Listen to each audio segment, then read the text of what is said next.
აი რატომ რამ გაგიჩინა ეს განცდა ფიქრია? მოგესალმებით, მივესალმებით ტელემაყურებელს კიდევ ერთხელ. მე უფრო კადიროვშინის განცდა გამიჩინა მოვლენამ, არა მარტო იმის გამო, რომ ამაში სპორტსმენები მონაწილეობენ.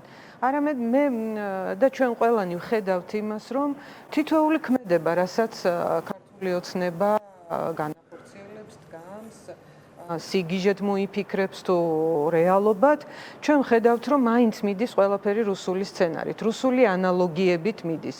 კანონები რუსული ანალოგიით გადმოდის საქართველოში, დაწყებული ეგრეთ წოდებული რუსული კანონიდან და მიდის, ხო? ეს ციხეში პოლიტიკური მოწინააღმდეგეების ჩაგდება, თავისუფალი სიტყვის აკრძალვა, სამოქალაქო საზოგადოებისთვის ძალიან სერიოზული პრობლემების შექმნა. თუ გადავიხედავთ ახლა რა მდგომარეობაა რუსეთში, ეს მდგომარეობაა ჩამოყალიბებული და ბიძინა ივანიშვილისთვის თავარი, ასე ვთქვათ, სწორების ხაზი არის რუსეთზე. ის ვერასოდეს ვერ იქნება ევროპისკენ ორიენტირებული, იმიტომ რომ ევროპაში მართლა სხვა ღირებულებებია.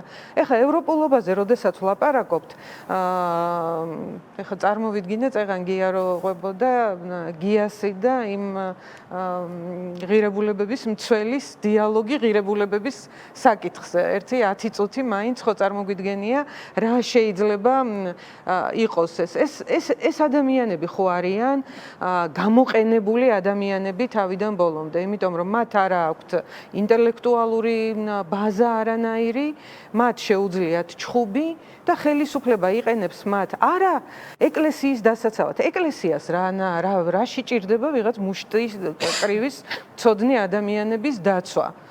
21 საუკუნეა და ამდენი საუკუნის განმავლობაში ქრისტეს სიტყვაზე და ქრისტეს ეკლესიაზე ძლიერი არ შექმნილა ამ სამყაროში არაფერი.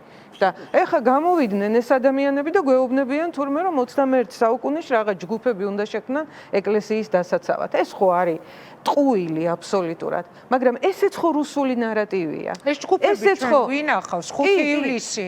ესეც ხო არაფერი არის. თუ არა, რამოდენიმე სასულიერო პირიც იყო იქ წამკესებელი. კი, ესეც ილინგება იმ რუსულ ნარატივთან, რომ რუსეთში რუსული მართლმადიდებლობა რა არის? პუტინისტური რუსეთი იცავს რუსულ მართლმადიდებლობას რაღაცა დასავლური ექსპანსიისაგან, ხო? და ჩვენც აი თითქოს ამ მართლმადიდებლობის ნაწილი ვართ. ამ დროს ეს არის აბსოლუტურად იმპერიალისტური მოვლენა რუსული, რომელსაც ქრისტიანობასთან არა აქვს უბრალოდ შეხება. შეიძლება იმებს რა ქვიან ლოცავდეს პატრიარქი საბრძოლო მასალებს და ისე უშვებდეს ბრძოლის ველზე. ეს ხო წარმოუდგენელი ამბავია და რამდენი ასეთი მაგალითი ვნახეთ ჩვენ 21 საუკუნეში, რამდენი ასეთი მაგალითი ვნახეთ ჩვენ უკრაინასთან მიმართებაში, ხო?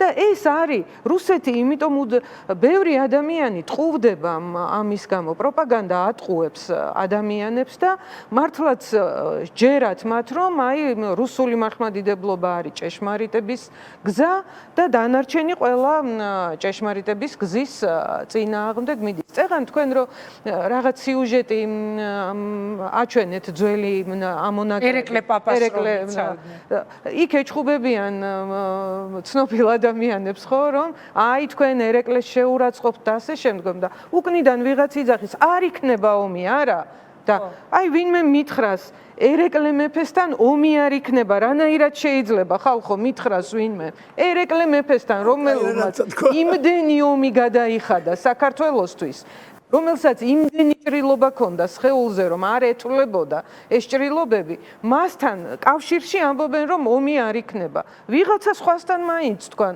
ეგეთი რამე, მაგრამ პროპაგანდამ ასე შექმნა, რომ იქ ქართული ოცნება და რუსული რაღაცა ეს რაღაც სპეცსამსახურები არიან ერთი მხარე, ვითომ ღირებულებების დამცველი, ვითომ ქართველები, ვითომ მართლმადიდებლობის დამცველები და თუ კი ვინმე მათ წინააღმდეგ არის, ის არის მართლმადიდებლობის წინააღმდეგ, ეკლესიის წინააღმდეგ, ყველაფერი ქართულის წინააღმდეგ, დავით გარეჯის მტერია, ერეკლე მეფეს მტერია, ეხლა ნოდარ დუმბაძის მოძულეა. ამ დროს ეს ხალხი, ჩვენ ხომ ვიცით, სათითაოდ აღებული თითოეული ეს ადამიანი.